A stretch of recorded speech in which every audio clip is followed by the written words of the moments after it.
It's better to be safe എന്ന് നമ്മൾ പറയുന്ന പോലെ ഓരോ നിമിഷത്തെയും നമ്മൾ എൻജോയ് ചെയ്ത് നമ്മളും സന്തുഷ്ടരാകണം, മറ്റുള്ളവരും സന്തുഷ്ടരാകണം എന്നുള്ളൊരു കൺസെപ്റ്റിലാണ് എൻ്റെ ലൈഫ് മുന്നോട്ട് പോകുന്നത്. അപ്പോൾ ഒരു സ്ട്രെസ് ഉള്ള നിമിഷം വരാൻ പാടില്ല. സാർ ഇപ്പൊ ഡിസൈനിങ്ങിനെ കുറിച്ച് പറഞ്ഞില്ലേ, അപ്പൊ എനിക്ക് തോന്നുന്നത് കുറച്ചും കൂടെ മോഡേൺ ഇന്നോവേറ്റീവ് ആയിട്ടുള്ള ഒരു ടേമാണ്, പ്രത്യേകിച്ച് സാർ ഈ ടെക്നോളജിയുമായിട്ടൊക്കെ അടുത്ത് നിൽക്കുന്നുണ്ട്. I personally feel that leadership should evolve to a level for others to feel comfortable.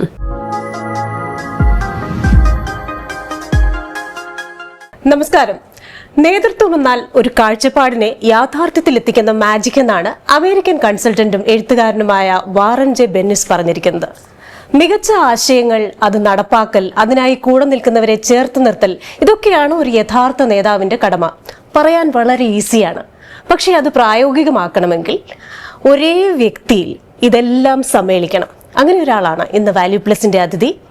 ഒരു ഡോക്ടറിൽ നിന്ന് സിവിൽ സർവീസിലേക്കും രാഷ്ട്രീയത്തിലേക്കും അധ്യാപനത്തിലേക്കും ഒക്കെ തന്റെ പ്രവർത്തന പന്ഥാവ് വ്യാപിച്ച ഡോക്ടർ സന്തോഷ് ബാബു IAS.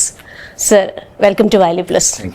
അപ്പൊ ഞാൻ സാറിന്റെ ഒരു ഇന്റർവ്യൂവിൽ കണ്ടിട്ടുണ്ട്, ഒരു 3ാം ക്ലാസ് 4ാം ക്ലാസ്സിലൊക്കെ പഠിക്കുമ്പോൾ ഈ കോമ്പറ്റീഷൻ സക്സസ് പോലെയുള്ള മത്സര പരീക്ഷകൾക്കുള്ള മാഗസിനൊക്കെ വായിച്ചു തുടങ്ങിയെന്ന്. അപ്പൊ പലപ്പോഴും വളരെ നേരത്തെ തന്നെ അത്തരത്തിലൊരു അച്ചടക്കം, അതുപോലെ തന്നെ ഒരു പ്രൊഫഷണലിസം, പരിശീലനം, ചിട്ടയായ പരിശീലനം, ഇതൊക്കെ സാറിന്റെ ഇപ്പോഴത്തെ ആ ഒരു പ്രവർത്തന പന്ഥാവിലെത്തിക്കുമ്പോൾ എത്രത്തോളം സഹായകമായിട്ടുണ്ട്? ഫസ്റ്റ് 3-4 ഇയേഴ്സിൽ അങ്ങനെയൊന്നും ഇല്ലായിരുന്നു, വളരെ നമ്മൾ കുട്ടിക്കാലമാണ്. പക്ഷേ when my father brought this competition success review, അതിൽ ഈ ടോപ്പേഴ്സിന്റെ ഒക്കെ ഒരു ഇന്റർവ്യൂസും അവരുടെ ഒരു ലൈഫ് സ്റ്റൈലും ഇതൊക്കെ നമ്മൾ വായിക്കാൻ തുടങ്ങി. ഇൻസ്പിറേഷൻ ആണല്ലോ, basically we run on inspiration. So ആ ഒരു ഇൻസ്പിറേഷനിലാണ് നമ്മൾ തുടങ്ങിയത്. അപ്പം ആ സമയം മുതൽ ഈ ടൈം മാനേജ്മെന്റ് എന്ന് പറയുന്ന ഒരു കാര്യമുണ്ടല്ലോ.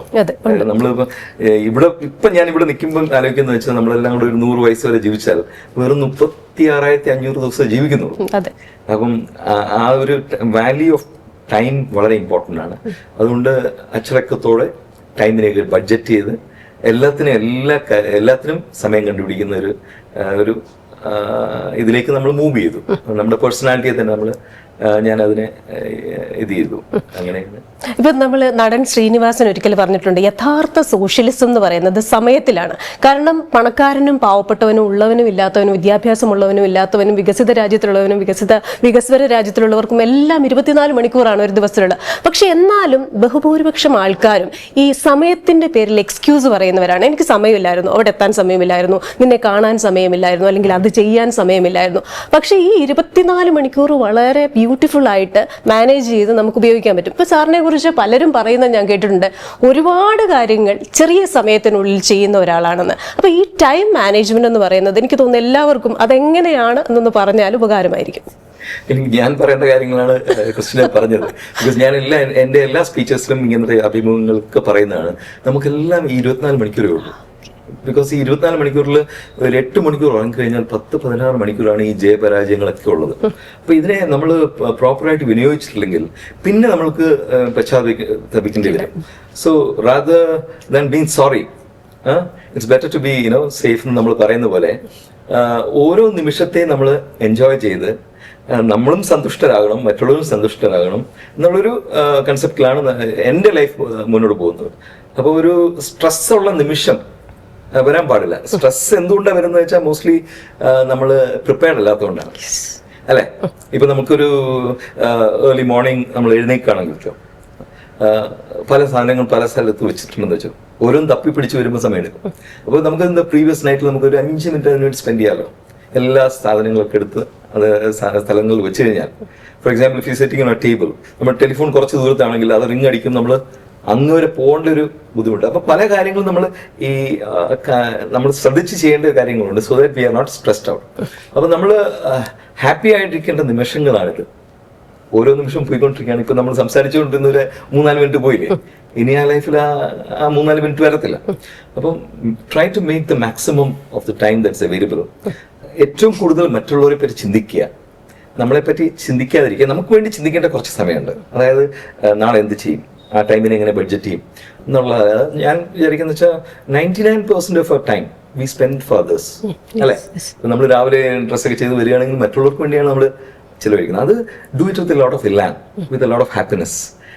അപ്പം മറ്റുള്ളവർക്ക് ബുദ്ധിമുട്ടുള്ള ആൾക്കാർ കാണും, പാവപ്പെട്ടവർ കാണും, പല ലെവലിൽ ആൾക്കാർ കാണും. നമ്മൾ സെർവ് ചെയ്യുമ്പം നമ്മുടെ ഹാപ്പി ആയിട്ട് സെർവ് ചെയ്യുകയാണെങ്കിൽ അവർ ഹാപ്പിയാവും, നമ്മൾ ഹാപ്പിയാവും, നമ്മുടെ കാര്യങ്ങളും നടക്കും, ചിട്ടയായിട്ട് നടക്കും. പിന്നെ ഈ വർക്ക് ലൈഫ് ബാലൻസ് എന്നൊക്കെ പറയുന്നത് അത് പ്രാവർത്തികമാക്കേണ്ട ഒരു കാര്യമാണ്. ബിക്കോസ് ഫിൻലൻഡ്, അത് ഈ സ്കാൻഡിനേവിയൻ കൺട്രീസിലൊക്കെ the productivity is very high, പക്ഷെ their enjoyment is not less.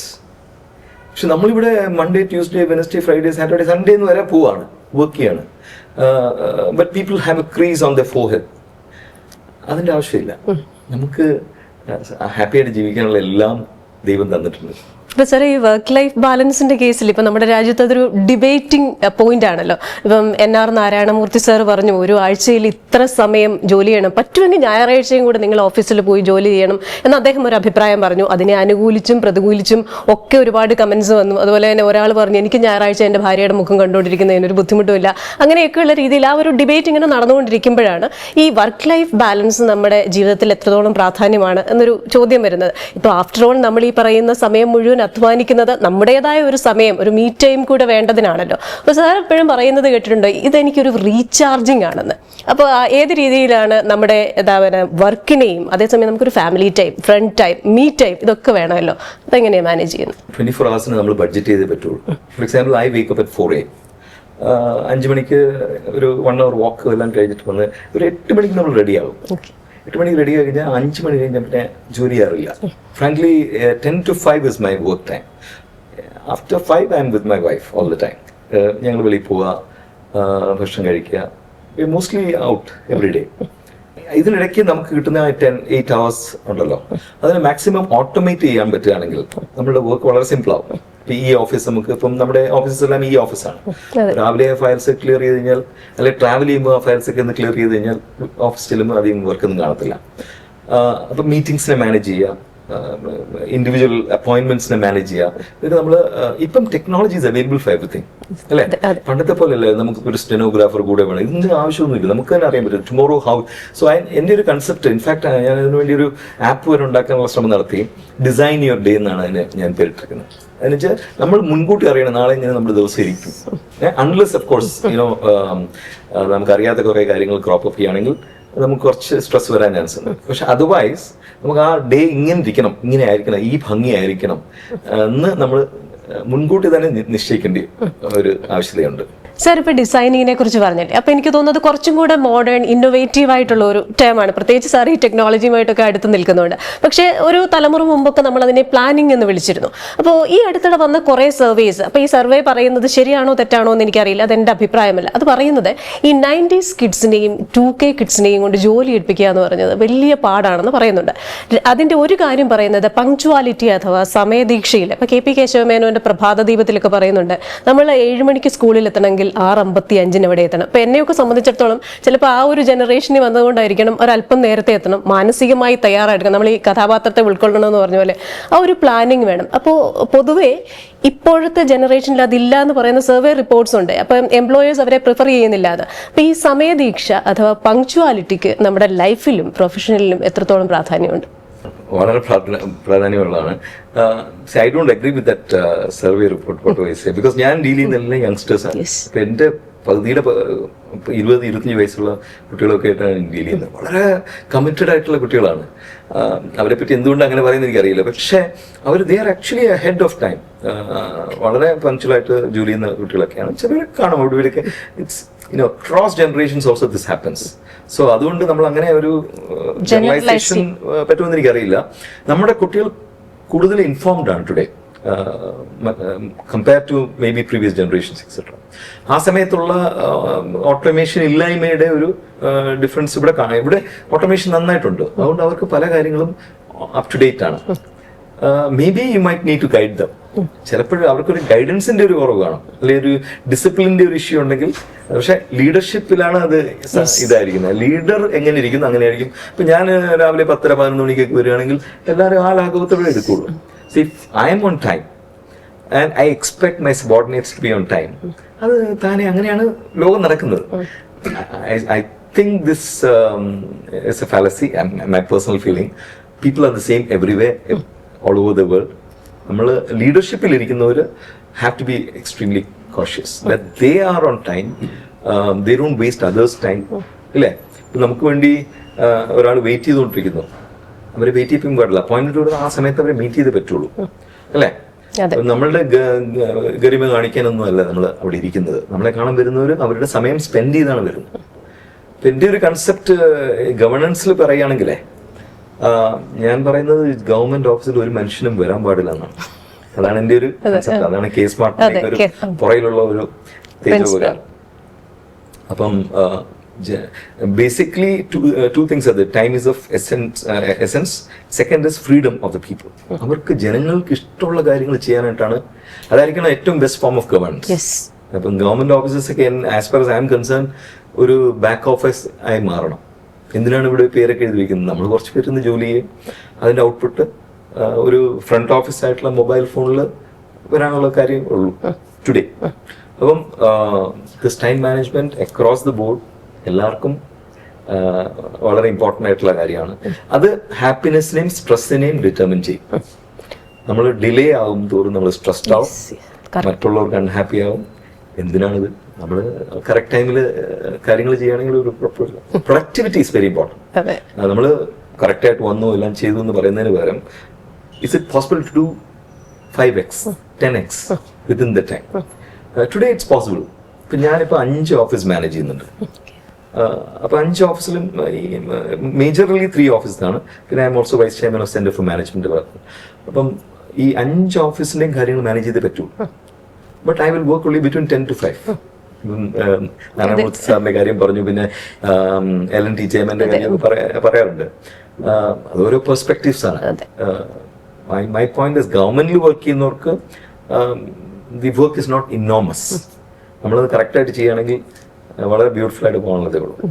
എനിക്ക് ആൾക്കാരെ ഒബ്സർവ് ചെയ്യുന്നത്, അതുപോലെ റാൻഡമായിട്ട് വളരെ കാഷ്വൽ സർവേസ് ഒക്കെ നടത്തുന്നത് വളരെ ഇഷ്ടമാണ്. അപ്പോൾ ഞാനിങ്ങനെ ഒരുപാട് പേരോട് ചോദിക്കുമ്പം നല്ലൊരു ശതമാനം ആൾക്കാരും, ഞാൻ അവരുടെ ലാംഗ്വേജാണ് പറയുന്നത്, അല്ല എൻ്റെ ലാംഗ്വേജ് അല്ല, അവർ പറയുന്നത് രാവിലെ അവർ എഴുന്നേറ്റിട്ട് അയ്യോ പണ്ടാര ഈ ഓഫീസിലേക്ക് പോകണമല്ലോ അല്ലെങ്കിൽ ഈ ജോലി സ്ഥലത്തേക്ക് പോകണമല്ലോ എന്ന് പറഞ്ഞ് ഒട്ടും ഇഷ്ടമില്ലാതെയാണ് പിന്നെ എൻ്റെ പൊന്നു ചേച്ചി അല്ലെങ്കിൽ എൻ്റെ പൊന്നു സുഹൃത്തെ സഹോദരി EMI ഉണ്ടല്ലോ എന്ന് വിചാരിച്ച് മാത്രം ഞാൻ ജോലിക്ക് പോകുന്നതാണ്. അപ്പോൾ പലപ്പോഴും സാറിൻ്റെ ഒരു കോട്ട് എനിക്ക് വളരെ ഇഷ്ടപ്പെട്ടത്, ജോയ്ഫുൾ സിറ്റിസൺസ് ജോയ്ഫുൾ എംപ്ലോയീസ്. ഇപ്പോൾ ശരിക്കും പറഞ്ഞാൽ നമ്മുടെ ജീവനക്കാർ അവർ സന്തോഷമായിട്ടിരുന്നെങ്കിൽ മാത്രമേ നമുക്ക് മാക്സിമം പ്രൊഡക്ടിവിറ്റി മാക്സിമം ഔട്ട്പുട്ടും കിട്ടത്തുള്ളൂ. പക്ഷേ സാറ് പറയുന്ന ലീഡർഷിപ്പ് ഉണ്ടല്ലോ, ആ ലീഡർഷിപ്പിന് എവിടെയൊക്കെയോ കറക്ഷൻ ആവശ്യമാണെന്ന് തോന്നിയിട്ടുണ്ട്. അപ്പോൾ എവിടെയാണ് നമ്മുടെ ലീഡേഴ്സ് കറക്റ്റ് ചെയ്യപ്പെടേണ്ടത്? അതായത് ലീഡർഷിപ്പ് പൊസിഷനിൽ ഇരിക്കുന്ന ആള്, can be man or woman, understand ചെയ്യേണ്ട ഒരു കാര്യം എന്ന് വെച്ചാൽ, ഞാൻ ഒറ്റയ്ക്ക് ജോലി ചെയ്തിട്ട് കാര്യമില്ല. It's A team. അൾട്ടിമേറ്റ്ലി ഈ ടീമിന്റെ ഒരു പ്രൊഡക്ടിവിറ്റി ഒരു 2% 3% ഇൻക്രീസ് ചെയ്ത് തന്നെ ഭയങ്കര മാസീവ് പ്രൊഡക്ടിവിറ്റിയായി മാറുന്നത്. അവരെങ്ങനെയാണ് എൻത്യൂസ് ചെയ്യുക? അവരെ കുറ്റം പറഞ്ഞില്ലേ, വഴക്ക് പറഞ്ഞില്ലേ, ചീത്ത പറഞ്ഞാൽ they will not do it. Casual ആയിട്ടൊരു ലൈഫ് ഓഫീസിലും വരികയാണെങ്കിൽ വളരെ കാഷ്വൽ ആണ്. At the same time they know that this man means business. അപ്പോൾ so that they also don't take advantage at the same time. പക്ഷേ അവർക്കൊരു എൻജോയബിൾ ഫീലിംഗ്. ഇപ്പം meetings ആയാലും ഒരു തമാശ, ചിരി, വർത്താനം, ഇതിൻ്റെ ഇടയ്ക്കൊക്കെ കാര്യങ്ങൾ നടന്നു പോകണം. അത് ഐ തിങ്ക് അത് ഓരോ പേഴ്സണാലിറ്റിയാണ്. എനിക്ക് ഒരു ഡിക്റ്റേറ്ററിനെ പോലെ സംസാരിക്കാൻ അറിയില്ല. അപ്പൊ ഞാൻ എല്ലായിടത്തും വളരെ ഫ്രണ്ട്ലിയാണ്, എക്സ്ട്രീംലി ഫ്രണ്ട്ലിയാണ്.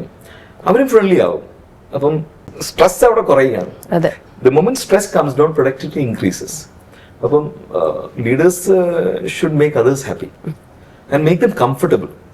Because ultimately അവർ വീട്ടിൽ എന്നാ വരുന്നത്, വീട്ടിൽ കുറേ പ്രശ്നങ്ങൾ കാണും, അവരുടെ പേഴ്സണൽ പ്രശ്നങ്ങൾ കാണും, ചിലപ്പോൾ വഴി വരുമ്പോൾ എന്തെങ്കിലും പ്രശ്നങ്ങൾ കാണും. ചിലപ്പോൾ എനിക്കാണെങ്കിൽ വണ്ടിയും ഡ്രൈവറൊക്കെ ഉണ്ട്, അവർ ചിലപ്പോൾ ഒരു ബസ്സിൽ ഓട്ടോ കയറിയായിരിക്കും വരുന്നത്. അവർ ഒരു ചെറിയ കാര്യം മറന്നുപോയി കാണും, ഇല്ലേ? ഞാൻ കയറി ചാടി അവരുടെ പുറത്ത് വീഴുകയാണെങ്കിൽ അവരുടെ ആ ഡേ പോയി. ഈ ദിവസങ്ങളാണ്, നിമിഷങ്ങളാണ് പോയിക്കൊണ്ടിരിക്കുന്നത്. നമ്മൾ ആ നിമിഷങ്ങളൊക്കെ ഏറ്റവും ബ്യൂട്ടിഫുൾ ആക്കാനുള്ള ശ്രമമാണ് നടത്തുന്നത്. ഈ രാവിലെ കയറി വരുമ്പോൾ തന്നെ പറയുന്ന പോലെ നമ്മുടെ മൈ ബോസ് സിനിമയിൽ കാണുന്നത് പോലെ പലരും ബക്കറ്റ് ചവിട്ടി പൊട്ടിക്കാൻ അല്ലെങ്കിൽ ഇടിക്കാൻ ഒരു സാധനം കിട്ടിയിരുന്നെങ്കിൽ, ഒരു റേജ് റൂം ഉണ്ടായിരുന്നെങ്കിൽ എന്നൊക്കെ പല ഓഫീസുകളിലും സംസാരിച്ച് ഞാൻ കേട്ടിട്ടുണ്ട്. അപ്പോൾ സാർ പറഞ്ഞ ഈ ലീഡർഷിപ്പ്, അതായത് ഒരു ഫീൽ ലൈക്ക് ഹോം അറ്റ്മോസ്ഫിയർ ഉണ്ടാക്കുന്നതിൽ ആ ലീഡർഷിപ്പിന് തീർച്ചയായിട്ടും ഒരു റോളുണ്ട്. പക്ഷെ അവിടെയും ചിലപ്പോൾ ഇവർ സെലക്റ്റീവ് ആകുന്നു എന്നുള്ളതാണ് പലരും പറയുന്നത്. അപ്പോൾ സെലക്റ്റീവ് ആകുന്നു എന്ന് പറയുമ്പോൾ ചിലർക്ക് അഭിനന്ദനം, ചിലർ ചെയ്യുന്ന നല്ല കാര്യം. അപ്പോൾ അവർ അവരുടേതായിട്ടുള്ളൊരു സർക്കിൾ അവിടെ ക്രിയേറ്റ് ചെയ്യുന്നു. അപ്പോൾ ഇതെന്ന് പറയുന്നത് വളരെ വിസിബിൾ ആണ്. ഒരു പക്ഷെ അവർക്ക് മാത്രം അറിയില്ല, ബാക്കി എല്ലാവരും ഇതിനെക്കുറിച്ച് സംസാരിക്കുന്നുണ്ടാവും. അപ്പോൾ എന്തുകൊണ്ട് ലീഡേഴ്സ് അങ്ങനെ ഒരു സർക്കിൾ ക്രിയേറ്റ് ചെയ്യുന്നു, അവരിൽ നിന്ന് ന്യൂസ് കളക്ട് ചെയ്യുന്നു, അവരെ പ്രോത്സാഹിപ്പിക്കുന്നു. അപ്പം ബാക്കിയുള്ളവർക്ക് മുഴുവൻ അവർ പേറോളുണ്ടെന്നല്ലാതെ ഒരു തരത്തിൽ അവർ പരിഗണിക്കപ്പെടുന്നില്ല. അപ്പോൾ അത്തരത്തിൽ ഉള്ള ഒരു ചേഞ്ച് കൂടെ നമുക്ക് ആവശ്യമില്ലേ? ആക്ച്വലി ലീഡറിന് കുറെ ഇൻസെക്യൂരിറ്റി, മനുഷ്യനല്ലേ, അദ്ദേഹത്തിന് കുറെ ഇൻസെക്യൂരിറ്റീസ് കാണും. എനിക്ക് കുറച്ച് പേര് വേണം, എനിക്ക് ഇൻഫർമേഷൻ തരാൻ വേണ്ടി ആള് വേണം, ഇവരെങ്ങനെയാണ്. അപ്പം അതൊക്കെ ഒന്ന് ട്രാൻസെൻഡ് ചെയ്യാൻ പറ്റുകയാണെങ്കിലേ നമുക്കൊരു ബിഗർ പർപ്പസ് ഇൻ ലൈഫ് ഉണ്ടെന്ന് വിചാരിക്കുകയാണ്. രാജ്യമാണ് ഏറ്റവും വലുത്, അല്ലെ നാടാണ് ഏറ്റവും വലുത്, അതിനുവേണ്ടി നമ്മൾ എന്താ ചെയ്യേണ്ടത്, ഇതൊക്കെ ആയിരിക്കണം നമ്മുടെ ഡ്രൈവ് ചെയ്യേണ്ടത്. അല്ല ഇന്ന് വന്നു കഴിഞ്ഞാൽ എനിക്ക് എന്താണ് ഇത് കിട്ടാൻ പോകുന്നത് എന്നുള്ളതല്ല, നമ്മൾ തിങ്ക് ചെയ്യേണ്ടത് ഒരു bigger purpose.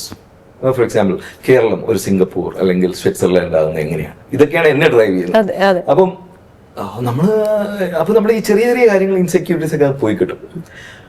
I personally feel that leadership should evolve to a level for others to feel comfortable. അപ്പം ഈ ചെറിയ പൊസിഷൻസ് നിന്ന് മാറി ഗ്ലോബലായിട്ട് തിങ്ക് ചെയ്യാനും വിശാല മനസ്കതയോട് ചിന്തിക്കാനും ഒക്കെ ഒരു മനസ്സ് തന്നാൽ മതി, അത്രേ ഉള്ളൂ. മനസ്സാണ്, മനുഷ്യന്റെ മനസ്സാണ്. I also see experience my bosses who have been extremely parochial, who have been extremely, നമുക്ക് കൺട്രോൾ ചെയ്യാൻ പറ്റത്തില്ല. എനിക്ക് മാക്സിമം കൺട്രോൾ ചെയ്യാൻ പറ്റുന്നത് എന്നെ മാത്രമേ ഉള്ളൂ. എന്റെ ഹൃദയത്തിന് ഏറ്റവും വലുതാക്കുക, ചെറിയ ചെറിയ പറ്റിയ കാര്യങ്ങളിലേക്ക് പോകാതിരിക്കുക. ചിലപ്പോൾ നമ്മൾ അറിയാതെ പോകും, പക്ഷെ എന്നാലും ഉയർത്തെഴുന്നേറ്റ് വരിക. You have A bigger purpose in life. ഈ ദൈവം തന്നിരിക്കുന്ന ഈ 80-100 വയസ്സ്, 100 വയസ്സ്, 36,500 ദിവസങ്ങൾ വളരെ മനോഹരമാക്കാം. നമുക്ക് നാടിനെ ഭയങ്കര മുന്നേറ്റാൻ പറ്റും. അങ്ങനെയുള്ള ചിന്തകളാണ് നമ്മളെ ഡ്രൈവ് ചെയ്യേണ്ടത് ലീഡേഴ്സിന്. ഇപ്പൊ സാർ ഒരു ലീഡർഷിപ്പ് റോളിലാണ്, നമ്മൾ ലീഡേഴ്സിന്റെ കാര്യമാണ് പറഞ്ഞത്. അപ്പൊ സാർ പറഞ്ഞു ഇതേപോലെ തന്നെ കയോട്ടിക്കായിട്ടുള്ള ബോസസ് ഉണ്ടായിട്ടുണ്ടെന്ന്. അപ്പൊ ചിലർക്കെങ്കിലും ഒരു തെറ്റിദ്ധാരണയുണ്ട്, എപ്പോഴും മൈക്രോ മാനേജ്മെന്റ്, എല്ലാ കാര്യങ്ങളും എന്നെ അറിയിക്കുക. അങ്ങനെയാണെങ്കിൽ നമ്മൾ ഓരോരുത്തരെയും ഓരോന്ന് അസൈൻ ചെയ്യേണ്ട കാര്യമില്ല, അസൈൻ ചെയ്യുന്ന ആൾക്കാർ അത് ചെയ്യുക എന്നുള്ളതാണല്ലോ. അപ്പോൾ ഈ പറയുന്ന അത്തരം ബോസുമാരുടെ കീഴിൽ ജോലി ചെയ്യുന്ന ആൾക്കാർ, അപ്പോൾ അവരതെന്ന് പറഞ്ഞാൽ വളരെ സ്ട്രെസ്ഫുൾ ആയിരിക്കും, അവരുടെ പ്രൊഡക്ടിവിറ്റി കുറവായിരിക്കും. അപ്പം സാറും അങ്ങനെ അനുഭവിച്ചിട്ടുണ്ടെന്ന് പറയുമ്പോൾ ഏത് രീതിയിൽ അത് ഡീൽ ചെയ്ത്? അത് ഞാൻ പറഞ്ഞില്ലേ, നമുക്ക് ഒരാളുടെ പേഴ്സണാലിറ്റി നമുക്ക് കൺട്രോൾ ചെയ്യാൻ പറ്റില്ല. That's his personality or her personality. നമ്മുടെ പേഴ്സണാലിറ്റി ഇവോൾവ് ചെയ്യിപ്പിക്കുക. ഇപ്പം we know that this person expects this, പക്ഷെ at the same time don't compromise on your basic principles. ഇപ്പൊ ഞാൻ അടിമയായിട്ട് തന്നെ ഇരിക്കണമെന്ന് പറഞ്ഞു കഴിഞ്ഞാൽ പിന്നെ രക്ഷയില്ല. You also need to react. അപ്പൊ നമ്മൾ ജനറലി ഗവൺമെന്റിലൊക്കെ നമ്മൾ കാണുന്ന വെച്ചാൽ ബോസസിന്റെ അടുത്ത് ഭയങ്കര സ്നേഹമായിരിക്കും, താഴെ സബോർഡിനേറ്റ്സിനെ വരട്ടും. ഞാൻ എടുത്ത ലൈൻ നേരെ റിവേഴ്സ് ആണ്. I'm always pally with my subordinates. ബോസസുമായിട്ട് ഞാൻ എപ്പോഴും ചെറിയ ഫ്രിക്ഷൻ കാണും എപ്പോഴും, ബിക്കോസ് അവരെ അടിച്ചേൽപ്പിക്കാൻ ശ്രമിക്കുമ്പോൾ നമ്മൾ റിയാക്ട് ചെയ്ത് പറ്റുള്ളൂ. എനിക്ക് തോന്നുന്നു ചിലയിടത്തെങ്കിലും ഈ പവർഫുൾ ആയിട്ടുള്ള ആൾക്കാരോട് പറ്റിക്കൂടി നിന്ന് അവരുടെ ഇഷ്ടം പിടിച്ചു പറ്റി നമുക്ക് വേണ്ട കാര്യങ്ങൾ നമ്മളിലേക്ക് എത്തിക്കുക എന്ന് പറയുന്ന ഒരു ടെൻഡൻസിയുള്ള ആൾക്കാരും ഉണ്ടാവാം. അപ്പോൾ അത് മാറ്റി വെച്ച് കഴിഞ്ഞാൽ നമ്മൾ വേറൊരു വിഷയത്തിലേക്ക് വന്നു കഴിഞ്ഞാൽ സാധാരണ നമ്മൾ വിചാരിക്കുന്നത് ഒരാൾ ഒരു ഡിഗ്രി കംപ്ലീറ്റ് ചെയ്തു അല്ലെ PG കംപ്ലീറ്റ് ചെയ്തു, അതിനുശേഷം അവരൊരു ജോലിയിലേക്ക് പ്രവേശിക്കുന്നു, പിന്നെ അവരുടെ ജീവിതകാലം മുഴുവൻ ആ ജോലിയിൽ തന്നെ തുടരുക എന്നുള്ളത്. പക്ഷെ സാർ അവിടെയും വ്യത്യസ്തനാണ്. ഒരു ഡോക്ടറായിട്ട് തുടങ്ങി, അത് സാറിൻ്റെ പാഷനായിരുന്നു എന്ന് പറഞ്ഞു, ഡോക്ടറായി. അതിനുശേഷം സിവിൽ സർവീസിലേക്ക് വന്നു. സാർ വിളിച്ചത് ഇന്ത്യൻ അമേസിംഗ് സർവീസ് എന്നാണ്, പിന്നെയും അങ്ങനെ തന്നെ തോന്നി എന്ന് വിശ്വസിക്കുന്നു. അതിനുശേഷം രാഷ്ട്രീയത്തിലേക്ക് വന്നു, അധ്യാപനം, ട്രെയിനിങ്, ഇതൊക്കെ ഡെയിലി ചെയ്യുന്ന കാര്യങ്ങളാണ്. അപ്പോൾ നമുക്ക് പലതരത്തിലുള്ള ജോലികൾ നമ്മുടെ ഒരു ലൈഫ് ടൈമിൽ എൻജോയ് ചെയ്യുന്നതിൻ്റെ അതിൻ്റെ ഒരു എക്സൈറ്റ്മെന്റ് വേറെയാണല്ലോ. അബ്സല്യൂട്ട്ലി. ഓരോരുത്തരിക്കുമ്പോൾ അതിൻ്റെതായ ഒരു ബോറടിപ്പ് ഉണ്ടാവും. പക്ഷെ നമ്മുടെ ഈ ബ്യൂറോക്രസിയുടെ ഒരു ഗുണം എന്താ അറിയോ, your decision is affecting A large section of the population. നമ്മളിപ്പോൾ ഞാനൊരു ഡോക്ടർ ആയിരുന്നെങ്കിൽ ഒരു പേഷ്യന്റ് അല്ലെങ്കിൽ ഒരു ഗ്രൂപ്പ് ഓഫ് പേഷ്യൻസ് അങ്ങനെ ആയിരിക്കും നിൽക്കുന്നത്. അപ്പോൾ ഒരു ക്യാൻവസ് വളരെ ചെറുതാണ്. ഇപ്പോൾ IAS-ന്റെ ഒരു ഗുണം എന്ന് വെച്ചാൽ whatever decision you take, it's a big decision for the entire state. നമുക്ക് ദേശസ്നേഹവും അതൊക്കെ വർദ്ധിച്ചു വരും. എന്തുകൊണ്ട് ഇത് ചെയ്തുകൂടാ, എന്തുകൊണ്ടാണ് ഈ പോളിസി ഇങ്ങനെ ഇരിക്കുന്നത്, എന്തുകൊണ്ട് നമുക്ക് ഇമ്പ്രൂവ് ചെയ്തില്ലെന്നൊക്കെ ഉള്ളത് വരും. അപ്പോഴാണ് നമ്മൾ ഈ രാഷ്ട്രീയത്തിലേക്ക് പോകണം എന്നൊക്കെ ചിന്തിക്കാൻ തുടങ്ങും. Because you are in a pivotal position where you are working with political bosses. And sometimes നമ്മൾ വിചാരിക്കും, ദൈവമേ ഇവരെന്ത് ഇങ്ങനെ ചെയ്താൽ എന്ത് ബ്യൂട്ടിഫുൾ ആയി, എന്തുകൊണ്ട് ഞാൻ ആയിക്കൂടെ എന്നൊക്കെയുള്ള നമ്മൾ ചിന്തിക്കാൻ തുടങ്ങും. IAS വേറൊരു ഗുണമെന്ന് വെച്ചാൽ ആവർത്തന വിരസരത ഇല്ല. എന്നുവെച്ചാൽ ഈ ഒരു സബ് കളക്ടർ, കളക്ടർ, സെക്രട്ടറീസ്, പിന്നെ അങ്ങനെ പല പല പോസ്റ്റിലാണ്. ഞാൻ ഹാൻഡിക്രാഫ്റ്റ്സിൽ ഇരുന്നിട്ടുണ്ട്, IT ഇരുന്നിട്ടുണ്ട്, ആയുഷിൽ ഇരുന്നിട്ടുണ്ട്. എല്ലാം വ്യത്യസ്തമായിട്ടുള്ള അനുഭവങ്ങളാണ്, പുതിയ പുതിയ സെക്ടേഴ്സ് ആണ്. സോ ഇതിന്റെ ഒരു അഡ്വാൻറ്റേജ് എന്ന് വെച്ചാൽ this is very peculiar to the IAS കേട്ടോ.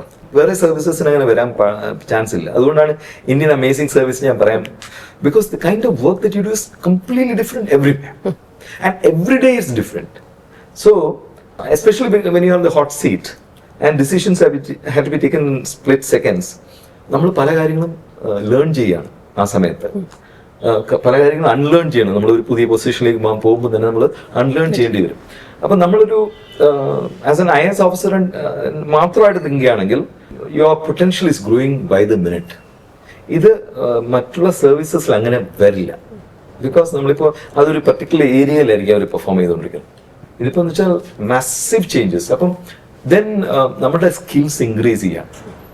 Day by day, minute by minute നമ്മുടെ സ്കിൽസ് ഇൻക്രീസ് ചെയ്യുന്നു. So why can't I do this? അപ്പോൾ ഞാൻ ഇപ്പോൾ ആദ്യമൊക്കെ ഞാൻ ഒരു പബ്ലിക് സ്പീക്കിംഗ് പ്ലാറ്റ്ഫോമിൽ കയറുമ്പോൾ കൈ വിറയ്ക്കുമായിരുന്നു. ഇപ്പം മൈക്ക് കിട്ടിയാൽ മതി, സംസാരിക്കാം, ഒരു പ്രശ്നമില്ല. അപ്പോൾ അങ്ങനെ നമ്മൾ ഇവോൾവ് ചെയ്യാണ് ആസ് എ പേഴ്സൺ. അത് ലീഡർഷിപ്പിൽ ഇരിക്കുന്ന most of the people have this, but I think particularly IAS officers have this huge opportunity. ഇപ്പൊ ഞാനൊരു അധ്യാപികയായിരുന്നു കുറെ നാൾ. ഇപ്പൊ സാറ് പറയുന്നത് പോലെയുള്ള ആ ഒരു ബോറിംഗ് അല്ലെ മൊണോട്ടണസി, ആവർത്തന വിരസത വരുമ്പോഴാണ് അപ്പോൾ അധ്യാപകരും ജേർണലിസ്റ്റുകളും കറക്റ്റീവ് ഫോഴ്സസ് ആണ്. അപ്പൊ ഞാൻ വിചാരിച്ചത് ജേർണലിസ്റ്റുകളാകുമ്പോൾ ഒരു വലിയ ഓഡിയൻസിനെ കറക്റ്റ് ചെയ്യാനുള്ള ഒരു ശക്തിയായി പ്രവർത്തിക്കാമല്ലോ എന്ന് വിചാരിച്ചിട്ടാണ് ഇങ്ങോട്ട് വരുന്നത്. അപ്പൊ സാറിനെ സംബന്ധിച്ചിടത്തോളം ഡോക്ടറായിരുന്നു, അതിനുശേഷം IAS വന്നു, ബ്യൂറോക്രസിയിലേക്ക് വന്നു. പക്ഷേ രാഷ്ട്രീയത്തിലേക്ക് പിന്നെ മക്കൾ നീതി മയ്യത്തിൽ വരുന്നു, അവിടെ വേളാച്ചേരിയിൽ തെരഞ്ഞെടുപ്പിൽ മത്സരിക്കുന്നു, പിന്നെ ജനറൽ സെക്രട്ടറി ആവുന്നു. അപ്പോൾ സാധാരണ നമ്മുടെ ഒരു കാഴ്ചപ്പാടിൽ രാഷ്ട്രീയം എന്ന് പറയുന്നത് കുറച്ചുകൂടെ വിശാലമായ ഒരു ക്യാൻവാസ് ആണെന്നാണ് നമുക്ക് തോന്നുന്നത്. പക്ഷേ വീണ്ടും സാർ ആ ക്യാൻവാസ് വിട്ടിട്ട് ബ്യൂറോക്രസിയിലേക്ക് തന്നെ തിരിച്ചു വന്നു. അതിന്റെ കാരണം എന്താ? ഈ പെർമനന്റ് ബ്യൂറോക്രസിയും ഈ പറയുന്ന പോലെ പൊളിറ്റിക്കൽ ബ്യൂറോക്രസിയും തമ്മിലുള്ള ഒരു രണ്ടും തമ്മിലുള്ള ഡിഫറൻസ്, ഇതിൽ ഏത് വിഭാഗത്തിനാണ് കൂടുതൽ ജനങ്ങളിലേക്ക് എത്താനും അവർക്ക് വേണ്ട കാര്യങ്ങൾ ചെയ്തു കൊടുക്കാനും സാധിക്കുന്നത്? ഞാൻ ആക്ച്വലി ഇതിൽ തിരിച്ചു വന്നത് വളരെ വളരെ രസകരമായിരുന്നു. Actually I was joining Nandan Nilekani എന്ന് പറയുന്ന ഒരു വലിയ വ്യക്തിയുടെ ഒരു ടീമിലേക്ക് CEO ആയിട്ട് കയറുന്ന സമയത്താണ് എനിക്ക് ഇവിടെ നിന്ന് ഒരു കോൾ വന്നത്, ഓണറബിൾ ചീഫ് മിനിസ്റ്ററിന്റെ കോൾ വന്നതും ഞാൻ ഇവിടെ വരുന്നതും. അപ്പം എനിക്ക് കുറെ ഈ അധൂരെ സ്വപ്നം എന്ന് പറയത്തില്ല, അത് എൻ്റെ ഒരു കാഴ്ചപ്പാടെന്ന് വെച്ചാൽ ഈ ഗവേണൻസ് എന്തുകൊണ്ട് വേൾഡ് ക്ലാസ് ആകുന്നില്ല എന്നുള്ളൊരു ഇതാണ്. റൈറ്റ് ഫ്രം ആദ്യം ഇന്ത്യയിലെ ആദ്യത്തെ പേപ്പർലെസ് ഓഫീസ് ഞാനാണ് ഉണ്ടാക്കിയത്. ഈ ഓഫീസേഴ്സ് എല്ലാം ഞാനാണ് ഗൈഡ് ചെയ്തത്. അപ്പം ആ സമയം മുതൽ ടെക്നോളജി യൂസ് ചെയ്ത് സിറ്റിസൻസിന് സർവീസസ് എന്തുകൊണ്ട് അവരുടെ കയ്യിൽ കൊടുത്തുകൂടാ എന്നുള്ളൊരു ക്വസ്റ്റ്യനാണ്. Over the period of time ഈ ഗവേണൻസ് ഒക്കെ നമുക്ക് കാണാനുണ്ട്, കാര്യങ്ങളൊക്കെ ചെയ്യുന്നുണ്ട്. പക്ഷേ can we compare ourselves to some of the western countries in terms of governance? Okay അല്ല. വി ആർ നമ്മുടെ പൊട്ടൻഷ്യൽ ഇവിടെയാണെങ്കിൽ നമ്മൾ we are working at maybe this level. But this has been my passion throughout life. വേറെ എനിക്ക് അതൊരു interest ഒന്നുമില്ല ഈ ഗവേണൻസിന്. എങ്ങനെ അപ്പോഴാണ് പൊളിറ്റിക്സിൽ ഇറങ്ങിയ ഗവേണൻസിലേക്ക് better reach to the people and ഒരു ബ്യൂറോക്രാറ്റിന്റെ എക്സ്പീരിയൻസ് യൂസ് ചെയ്തിട്ട് പൊളിറ്റിക്കൽ പോളിസി മേക്കിങ്ങിലും ഇംപ്ലിമെന്റേഷനിലൊക്കെ ഒരു ഡിഫറൻസ് കൊണ്ടുവരാന്നുള്ളൊരു ചിന്തയാണ് അതിനെ ഡ്രൈവ് ചെയ്തത്. But essentially my personal life has been about governance. ഞാൻ തമിഴ്നാട്ടിൽ ഒരു കാര്യം പറഞ്ഞിട്ടുണ്ട്, അത് വളരെ ഇൻട്രസ്റ്റിംഗ് ആണ്. അതായത് തമിഴ്നാട്ടില് അരസ് മീൻസ് ഗവൺമെന്റ്, അരസിയൽ മീൻസ് പൊളിറ്റിക്സ്. പക്ഷെ ഞാൻ പറയുന്നത് അരസിയൽ മീൻസ് ഗവേണൻസ് എന്നാണ്. So it's time we approximated this. പൊളിറ്റിക്സും ഗവേണൻസും ഒന്ന് തന്നെയാണ്. അതായത് നമ്മൾ ഇന്ന് റോഡിൽ ഇറങ്ങിക്കഴിഞ്ഞാൽ റോഡിൽ ട്രാഫിക് നല്ലതായിരിക്കണം, അവിടെ പോട്ട് ഹോൾസ് പാടില്ല, ലൈറ്റ്സ് എല്ലാം ബേൺ ചെയ്യണം, ജനങ്ങൾക്ക് കിട്ടേണ്ട കാര്യങ്ങളൊക്കെ കിട്ടിക്കൊണ്ടിരിക്കണം. അതാണ് ശരിയും politics. If you ask me, essence of politics is good governance അല്ലെങ്കിൽ ഗ്രേറ്റ് ഗവേണൻസ്. അപ്പം as an IAS officer who was, you know, deeply passionate about governance, I felt that my next stop could be politics. അങ്ങനെയാണ് ഞാൻ വെളിയിൽ വരുന്നത്. അപ്പോൾ രാഷ്ട്രീയത്തിൽ കുറേ നാൾ സാർ ഉണ്ടായിരുന്നു. ഇപ്പം നമുക്കറിയാം അരവിന്ദ് കെജ്രിവാളിനെ പോലെ ബ്യൂറോക്രസിയിൽ നിന്ന് രാഷ്ട്രീയത്തിലേക്ക് വന്നവരുണ്ട്. പിന്നെ വേറൊരു മോഡൽ ഇപ്പോൾ ഇവോൾവിംഗ് ആയിട്ട് വരുന്നത് വിദേശ രാജ്യങ്ങളിൽ അത് കോമൺ ആണ്. ഇപ്പം ഡൊണാൾഡ് ട്രംപിനെ പോലെ ഇലോൺ മസ്കിനെ പോലെ കോർപ്പറേറ്റുകൾ ഗവേണൻസിലേക്ക് വരുന്നു. അപ്പം എനിക്ക് തോന്നുന്നു കേരളത്തിലും ഈ പറയുന്ന 2020 പോലെയൊക്കെയുള്ള പാർട്ടികൾ അങ്ങനെ വരുമ്പോൾ കോർപ്പറേറ്റുകൾ ഭരണത്തിലും കൂടെ വരുന്നു. അപ്പോൾ പലയിടങ്ങളിലും സ്വന്തമായൊരു വരുമാനം അല്ലെങ്കിൽ സ്വന്തമായൊരു ബിസിനസ് ഇതുള്ളവര് ഇപ്പൊ എനിക്ക് തോന്നുന്നു ഈ അമേരിക്കയിലൊക്കെ ഇലക്ഷന് അവർ ഈ ഡോർ ടു ഡോർ ഈ ക്യാമ്പയിന്റെ ലീഫ്ലെറ്റ്സ് കൊണ്ടിടാൻ പ്രത്യേക ആൾക്കാരുണ്ട്. അല്ലാതെ ഒരു രാഷ്ട്രീയ പാർട്ടി ഫുൾ ടൈം അങ്ങനെ പോകല്ല. അപ്പൊ എനിക്ക് പലപ്പോഴും തോന്നിയിട്ടുള്ളത് ഈ നമ്മുടെ രാഷ്ട്രീയം എന്ന് പറയുന്ന ഒരു ഫുൾ ടൈം രാഷ്ട്രീയമാണ്. അപ്പോൾ പലപ്പോഴും അഴിമതിയിലേക്ക് നീങ്ങുന്നത്. ഇപ്പൊ രാവിലെ എഴുന്നേറ്റ് കഴിഞ്ഞാൽ നമ്മളൊരു ഡയറിയും കക്ഷത്തിൽ വെച്ച് കഴിഞ്ഞാൽ ഒരാളിനെ പോലീസ് സ്റ്റേഷനിൽ നിന്ന് ഇറക്കുക അല്ലെങ്കിൽ അത് ചെയ്യുക. അപ്പോൾ ഇവർക്കൊരു വരുമാനം വേണമല്ലോ. അപ്പോൾ ഒരു ഫുൾ ടൈം രാഷ്ട്രീയം എന്നതിലുപരി നമ്മുടെ യങ്സ്റ്റേഴ്സ് എങ്കിലും അവർ സ്വന്തം കാലിൽ നിൽക്കുന്ന ഒരു ജോലിയും ഒരു പാർട്ട് ടൈം രാഷ്ട്രീയം എന്ന ഒരു മാറ്റം വന്നു കഴിഞ്ഞാൽ എനിക്ക് തോന്നുന്നു സൊസൈറ്റിയിൽ അത് വലിയൊരു മാറ്റം ഉണ്ടാക്കില്ലേ? Absolutely, Christina. This is the essence of ഏതൊരു സിനിമയിലും പറയുന്നുണ്ട്. ഇൻഡിപെൻഡൻസ് ഡേ ഏതോ ഒരു മലയാളം മൂവി ഫസലിന്റെ, അതായത് ഒരു വരുമാനമില്ലാതെ ഇതിൽ ഇറങ്ങരുത്. ബിക്കോസ് ടെംപ്ടേഷൻ ഭയങ്കരമാണ് ഇതിൽ. എന്നുവെച്ചാൽ ജനങ്ങൾക്കെല്ലാം പ്രോബ്ലംസ് ഉണ്ട്. ആ പ്രോബ്ലം സോൾവ് ചെയ്യാൻ ഒരാൾ ആയിട്ടാണ് നമ്മൾ ഉയർത്തെഴുന്നേക്കുന്നത്. അപ്പം അപ്പം നമ്മളെ സപ്പോർട്ട് ചെയ്യാനായിട്ട് പേ ചെയ്യുന്നു. ഇത് ആ ഒരു ടെംപ്ടേഷൻ ക്രിയേറ്റ് ചെയ്യാണ്. മണി എന്ന് പറയുന്ന ഒരു ടെംപ്ടേഷൻ വന്നു കഴിഞ്ഞാൽ പൊളിറ്റിക്സ് ബിക്കംസ് ബാഡ്. സോ അങ്ങനെ ഇല്ലാതെ യങ്സ്റ്റേഴ്സ് ഒക്കെ വരണം. We should have a source of income. We should keep our family running. വേറെ ഒന്നിൽ കൈ ഇട്ടിട്ട് അല്ലെങ്കിൽ ഇവരെ ഞാൻ ഹെൽപ്പ് ചെയ്തു അതുകൊണ്ട് ഒരു പാരിതോഷികം എനിക്ക് വേണം എന്നുള്ള ഒരു ചിന്തയോടെ ഇതിൽ വരരുത്. അൺഫോർച്ചുനേറ്റ്ലി പൊളിറ്റിക്സ് അങ്ങനെ ആയിപ്പോയി. സോ അത് മാറ്റിയെടുക്കേണ്ട സമയമായിട്ടുണ്ട്. അതുപോലെ തന്നെ നമ്മുടെ രാഷ്ട്രീയത്തിൽ ചില മാറ്റങ്ങൾ വേണം എന്ന് എനിക്ക് തോന്നുന്നത്. ഇപ്പം നമ്മുടെ കെ സുധാകരൻ എന്ന് പറയുന്ന നേതാവ്, അദ്ദേഹത്തെ ഞാൻ ലണ്ടനിൽ ഒരു ബിസിനസ് കോൺക്ലേവിന് കണ്ടു. വളരെ മനോഹരമായിട്ട് വികസനത്തെക്കുറിച്ചും സംരംഭകത്വത്തെക്കുറിച്ചും ഒക്കെ അദ്ദേഹം സംസാരിക്കുന്നു. പക്ഷെ അങ്ങനെ ഒരു കെ സുധാകരനെ മലയാളികൾക്ക് അറിയില്ല. കാരണം മലയാളികൾക്ക് എപ്പോഴും മറ്റൊരാളിനെ ചീത്ത വിളിക്കുന്ന അല്ലെങ്കിൽ ഇന്ന കാര്യം പറയുന്ന ഒരു കെ സുധാകരനായിട്ട് അറിയത്തുള്ളൂ. അപ്പോൾ എന്തുകൊണ്ട് നമ്മുടെ നേതാക്കൾ ഈ രീതിയിലുള്ള വികസന കാര്യങ്ങളിലേക്ക് ഇപ്പോൾ അവരുടെ അറ്റൻഷൻ വേറെ രീതിയിൽ മാറ്റിയാലും സാറിനെ കുറിച്ച് ഇന്ന നേതാവ് ഇന്നത് പറഞ്ഞു, എന്താണ് പ്രതികരണം എന്ന് ചോദിച്ചാലും ഇതിനെക്കുറിച്ച് പ്രതികരിക്കാൻ ഞാനല്ല. നമുക്ക് എന്തെങ്കിലും വികസനത്തെ, നിങ്ങൾക്ക് പുതിയ പോളിസി എന്താണ് വേണ്ടത്, പുതിയ നയരൂപീകരണത്തെക്കുറിച്ച് നമുക്ക് സംസാരിക്കാം. ബജറ്റിൽ എന്തൊക്കെയുണ്ട്, നിങ്ങൾക്ക് കിട്ടിയോ, ഇതിനെക്കുറിച്ച് നമുക്ക് സംസാരിക്കാം. എവിടെയാണ് കറക്ഷൻ വേണ്ടത്? അപ്പോൾ ആ ഒരു രീതിയിലേക്ക് നമ്മുടെ രാഷ്ട്രീയ നേതാക്കൾ കൂടി മാറേണ്ടതല്ലേ എന്നൊരു തോന്നലും ചിലപ്പോൾ ഉണ്ടാവാറുണ്ട്. Absolutely. See, ഈ ഓഡിയൻസിന്റെ ഒരു പ്രശ്നം വെച്ചാൽ, പബ്ലിക്കിന്റെ ഒരു പ്രശ്നം വെച്ചാൽ, സെൻസേഷണൽ ആയിട്ടുള്ള ഒരു സംഭവം വരുമ്പോഴാണ് അവർ എഴുന്നേറ്റിരിക്കുന്നത്. ഇപ്പൊ നമ്മളൊരു കാര്യം പറയാണ്, ബഡ്ജറ്റിൽ ഇങ്ങനെ ഒരു 1 ലക്ഷം രൂപ കൂട്ടി അല്ലെങ്കിൽ കുറച്ചു, അതുകൊണ്ട് ഇത് വലിയ ഇമ്പാക്ട് എന്ന് പറയാൻ bother about that. But let's say ബഡ്ജറ്റിൽ 10 ലക്ഷം കാണാനില്ല എന്ന് പറഞ്ഞു കഴിഞ്ഞാൽ you stand up, right? So നമ്മുടെ audience also, public also, they require some excitement. Today's newscast എല്ലാം അതിനുവേണ്ടി പാൻഡർ ചെയ്യുന്ന ഒരു സിസ്റ്റമായി മാറി. So essentially you are not getting the right news, but at the same time you are getting sensational news, and the politician is very happy because major ആയിട്ടുള്ള issues side line ആയി. അപ്പം നമ്മളിപ്പം 8 o'clock news അല്ലെങ്കിൽ 9 o'clock news കാണുമ്പോൾ നമ്മളേക്ക് ബിപിയും പൾസും എല്ലാം അങ്ങോട്ട് increase ചെയ്യാണ്. പക്ഷേ that doesn't do anything good to the governance, അല്ലേ? നമ്മുടെ റൊട്ടീൻ ഗവർണൻസിൽ ആ ബഹളം ഉണ്ടാക്കുന്നതുകൊണ്ട് ഒരു ഗുണവും ഉണ്ടായിട്ടില്ല. So my point is that as an educated society we should move towards value-based politics, one. Number two, citizens should start asking the right questions. എന്തുകൊണ്ട്, for example, you take A road. ഈ road ആരാണ് ചെയ്തത്?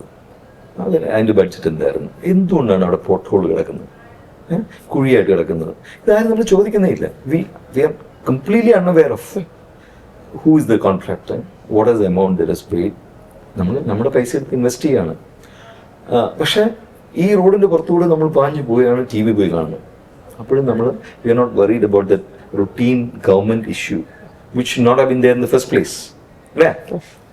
നമ്മുടെ പബ്ലിക്കിന്റെ mind set മാറേണ്ടിയിരിക്കും. അവിടെയാണ് ചോദ്യം. കാരണം നമ്മൾ എപ്പോഴും ഭരണകൂടത്തെ വിമർശിക്കാറുണ്ട്, ഗവൺമെന്റ് വേണ്ടത് ചെയ്യുന്നില്ല, ബ്യൂറോക്രസിയെ വിമർശിക്കാറുണ്ട്, നമ്മുടെ ചുറ്റുപാടുകളെ എല്ലാം വിമർശിക്കാറുണ്ട്. പക്ഷേ എപ്പോഴും നമ്മൾ വീണ്ടും തിരിച്ചു ചിന്തിക്കുമ്പോൾ ഷേക്സ്പിയർ പറഞ്ഞ പോലെ നിങ്ങൾ അർഹിക്കുന്ന ഒരു ഭരണകൂടമാണ് നിങ്ങൾക്ക് ലഭിച്ചിരിക്കുന്നത്. കാരണം നമ്മൾ ചോദിക്കുന്നത്, നമ്മൾ ഇഷ്ടപ്പെടുന്നത്, നമ്മൾക്ക് താല്പര്യമില്ലാത്ത കാര്യങ്ങൾ, നമുക്ക് വേണ്ട കാര്യങ്ങൾ നമ്മൾ ചോദിക്കുന്നില്ല, അതേസമയം വേണ്ടാത്ത കാര്യങ്ങളിൽ നമ്മൾ ഇൻട്രസ്റ്റ് കാണിക്കുന്നു. അപ്പോൾ തീർച്ചയായും അവരും കണ്ടീഷൻഡ് ആണ്. ഇവർക്കിത് മതി, കാരണം അവർക്ക് അവരുടെ ജീവിത നിലവാരം മെച്ചപ്പെടുത്തുന്ന കാര്യങ്ങൾ വേണ്ട എന്നൊരു തോന്നലിലേക്ക്. അപ്പോൾ സാറ് പറഞ്ഞതുപോലെ നമ്മുടെ സമൂഹത്തിൽ വരേണ്ടതായിട്ടുള്ള ഒരു മാറ്റം ഉണ്ടല്ലോ, ആ മാറ്റം എങ്ങനെ നമുക്ക് ഉണ്ടാക്കിയെടുക്കാൻ പറ്റും? ഒരു കണ്ടീഷനിലായപ്പോഴാണ് പ്രശ്നം. കണ്ടീഷനിലാകാൻ പാടില്ല. So essentially I think young leadership will come in every political party which will ask these right questions. എന്നേ നമുക്ക് പറയാൻ പറ്റുള്ളൂ. വാട്ട് യു ഡിസേർവ് എന്ന് പറയുന്നത് people actually deserve much better. So I have no real answer to it. പക്ഷെ ഞാൻ വിചാരിക്കുന്ന വെച്ചാൽ somebody can raise these issues of governance, routine governance, day-to-day governance. അപ്പം അത് അവരിൽ മാറ്റങ്ങൾ ഉണ്ടാക്കും. ഫോർ എക്സാമ്പിൾ ഇപ്പം നമ്മൾ ഗവൺമെന്റ് ഓഫ് കേരള പല കാര്യങ്ങളും ചെയ്യുന്നുണ്ട്. അൺബിലീവബിളി ബിഗ് തിങ്സ് ആണ് നടക്കുന്നത് ഇവിടെ. അൺബിലീവബിളി ഞാൻ ഒരിക്കലും അങ്ങനെ എക്സ്പെക്ട് ചെയ്തില്ല. മാസീവ് ഇൻഫ്രാസ്ട്രക്ചറൽ വർക്ക്സ് ഒക്കെയാണ് നടക്കുന്നത്. പക്ഷെ അതിന്റെ ഒരു നെഗറ്റീവ് സൈഡ്സ് ആണ് ഡിസ്കസ് ചെയ്യുന്നത്. ഇപ്പോൾ നമ്മൾ ഇപ്പോൾ ഒരു കാര്യം കൊണ്ടുവരാണ്. ഇപ്പം ഫോർ എക്സാമ്പിൾ ഞാൻ ഇപ്പോൾ കെ സ്മാർട്ട് കൊണ്ടുവന്നപ്പോൾ കെ സ്മാർട്ടിന്റെ ഒരു നെഗറ്റീവ് സൈഡ്സ് ആണ് ആദ്യമേ പറയാൻ തുടങ്ങിയത്, ഇല്ലേ? ഇപ്പം ഈ കെ സ്മാർട്ട് കാരണം ഒരു മനുഷ്യനും ഒരു പഞ്ചായത്ത് ഓഫീസിലും പോകണ്ട എന്നൊരു ഇതാണ് ഞങ്ങൾ കൊണ്ടുവന്നത്, ഞങ്ങളുടെ മിനിസ്റ്ററും കൊണ്ടുവന്നത്. പക്ഷെ ആദ്യമേ അത് പറയാൻ തുടങ്ങിയത് വർക്ക് ചെയ്യത്തില്ല, അത് വലിയ പ്രശ്നമാകും ഞങ്ങള്. അപ്പം ഈ ഒരു mindset we need to change. Definitely they need to understand that അവരുടെ സമയം പോയിക്കൊണ്ടിരിക്കുകയാണ്. Ultimately everybody is a loser. നമ്മൾ ഇപ്പം നമുക്ക് പ്രൊജക്ട് ചെയ്യേണ്ട കാര്യം എന്ന് വെച്ചാൽ, I personally, this my personal opinion, അതായത് കേരളം ഈ സോഷ്യൽ എംപവർമെന്റ് എത്തിയിട്ട് ഒത്തിരി നാളായി, അല്ലേ? സോ സോഷ്യൽ എംപവർമെന്റ് എത്തിക്കഴിഞ്ഞാൽ പിന്നെ എക്കണോമിക് എംപവർമെന്റ് ആണ് മേലോട്ട് പോകുന്നത്. Of course families are economically empowered എന്ന് വെച്ചോളൂ. പക്ഷേ we have reach a state where we can actually aim to become like a European country. Kerala, I mean, rest of India will take time to catch up. പക്ഷെ കേരളം ഒരു പൊസിഷനിൽ നിൽക്കുകയാണ്. And now is the time to actually pitch for world class. അത് governance മാത്രമല്ല, എല്ലാ കാര്യത്തിലും അങ്ങനെ ഒരു ഡിസ്കഷനാണ് ഇപ്പം നടക്കുന്നത് ഗവൺമെന്റിലും. ഞാനിപ്പം I'm privy to most the conversations. വളരെ ബിഗ് ആയിട്ടുള്ള തോട്ട്സ് ആണ് ഇപ്പം ഇവിടെ ആരംഭിച്ചു പോകുന്നത്, ഡിസ്കഷൻസ് ആയാലും ഏതായാലും. So, I think Kerala is on the angle of a big change.